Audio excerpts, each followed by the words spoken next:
I am saying that I want to do this the natural way, but like, when push comes to shove, if I'm like, oh my God, no, get me out of here, I want to go to the hospital. Like, obviously, I'm not a prisoner. She's not going to hold me there against my will. So I want to know, do you bring these things or do we have to, transport somewhere else?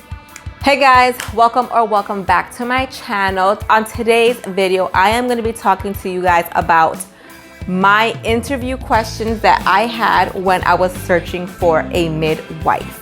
There were so many questions, and honestly, I didn't have an answer to them because this is my first pregnancy, but I knew that I wanted to go the more natural route with a midwife. I didn't want to have an OBGYN.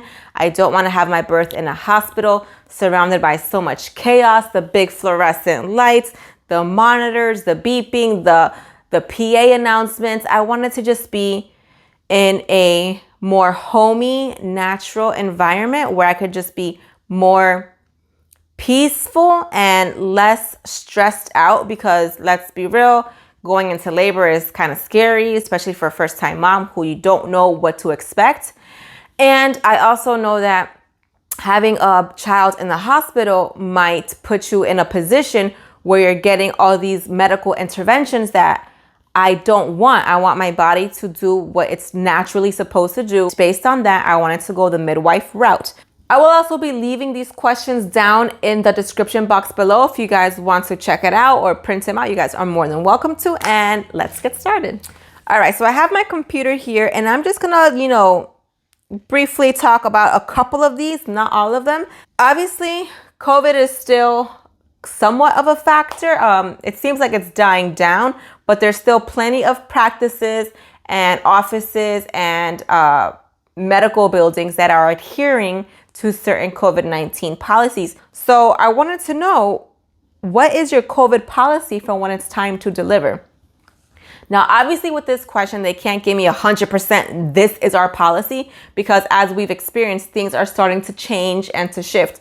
But at that time, she did tell me that come when I'm due, I will probably be able to have at least 2 people in the room with me. And we don't have to be masked. So there's a difference between having a home birth without water and having a water birth or birthing at a birthing center. So I wanted to ask her, do you specifically only do home births? If I wanted a water birth, like my tub's not big enough, do you provide a pool or do you go to a birthing center? She tells me that she normally does home births, but that she also has privileges at a birthing center, honestly, like 5 minutes away from me. So it was great. And I asked her, oh, does this place offer a tub? Can I go see it? And she actually told me that they actually have open houses. And I went to their open house and I loved the place. But she also told me that if I wanted to go the home birthing route and do a water tub, that for an additional fee, she does bring the materials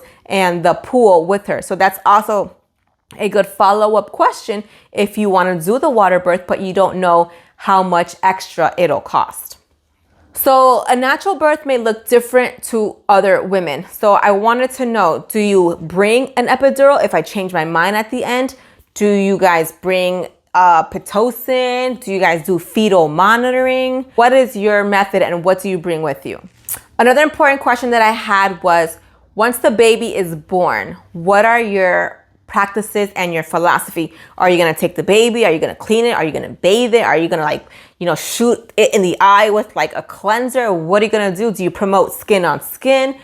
Do you promote cord clamping? What do you do? I, as a first-time mom and as an individual, I may not have the same beliefs or philosophies as other moms. I may not want cord clamping. I may not want you to pop my water, what's it called? My water bag. I may not want you to pop that. I may not want you to circumcise. I may not want you to take off all the gunk. So will you listen to me, or will you try to be like, well, in my experience, what's best is that we immediately wash the baby because of the bacteria and they might get an infection. Listen, if I say no, aside from what you believe is normal or what you are exposed to do or what you think that you should do, will you let me make my own decisions? Obviously, I'm not going to be like, no, if my baby's not breathing, give it to me anyways. I want to do skin on skin on eat. No, everything within normal reasoning. I am also very prone to keloids. If you don't know what a keloid is, it's basically when my skin has a puncture and it goes to heal itself. I produce an abundance of extra cells that instead of like healing flat, like a flat scar would, it becomes a big mass. Not big, but like my skin doesn't heal flat. So I had a big concern if I was to have an episiotomy. However, she doesn't do an episiotomy. That's also a question that you might want to ask. What are your rates of episiotomy?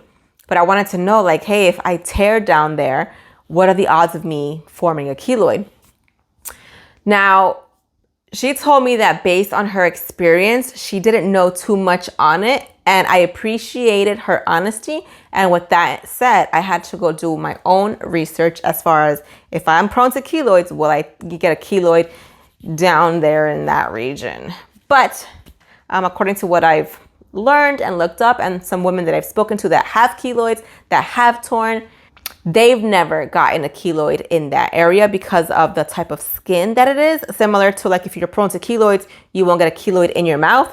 How do I know? Because I've gotten all 4 of my wisdom teeth pulled out and I've never got that. And the dentist also told me that you don't get keloids in those kind of tissue like wet areas. But that's, if you have keloids, I just answered your question. If you want more information, let me know. I'll be happy to talk to you about it. I also wanted to know, hey, life happens. If you're sick or unable to attend my birth, who will be there? Luckily, I am meeting with 2 midwives and 1 doula who is a practicing midwife. And so if one of them cannot be there, what are the odds that the other 2 can't be there either? If one is sick, okay, I get it, life happens. But I am at least comfortable and I know the other 2 who will be there in this one's stead. I also wanted to know how far past my estimated due date are you comfortable going? When you're pregnant, they give you a due date, but we all know that the baby can come before or after. So I'm asking her, like, if I'm 42 weeks pregnant, are you going to want to induce me? Like, is it okay? Is it normal or what? How far past my due date are you willing to go? Asked her, what kind of midwife are you? And I also asked her if she has received suture training. So suture training is just a fancy way of saying, do you know how to do stitches? Because again, if I tear down there, who's going to stitch me up? Do you know how to do that? Okay. These were just some of the questions that I thought were useful for my own peace of mind. Of course, there are a bunch of questions out there that you can ask her, such as, if you're having twins, you can ask her, oh, how many twins have you, given birth to? Do you do breached massages? If the baby's head's not down, do you like massage the belly and kind of like try to like turn it? If I need to do a cesarean, like where do I go? Do you perform a cesarean? Do you have an OBGYN on call in case something were to happen? Things like that. But those are more personalized to you and your situation. I feel like these questions, they were a little personalized to me, especially with like the whole like keloid thing. But I feel like for the most part, they were all very good general questions that I needed answers to. And overall, I felt very confident when I was having the conversation with her. And I felt that she was able to provide me that peace of mind.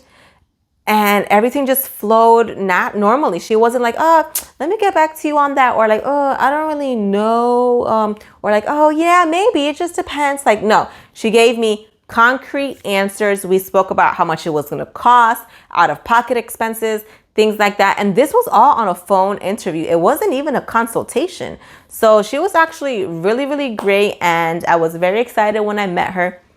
She's just great. Well, I hope this was useful to you guys. If you guys are pregnant, congratulations. And it's never too late to ask your midwife or your OBGYN or whomever any of these questions. There is no such thing as a dumb question. Remember that. I learned that in like 3rd grade and I never forgot it. And yeah, that's all for today, guys. I hope that I will see you guys all next time. And if you like this video, please make sure that you are subscribed and that you give me a like and share it with any of your pregnant moms or to-be moms or just somebody who is not pregnant but is perhaps planning on getting pregnant, and if you go the midwife route, amazing. If you go the OBGYN route, amazing. I think that these are still some questions that you can ask either on OBGYN or a midwife.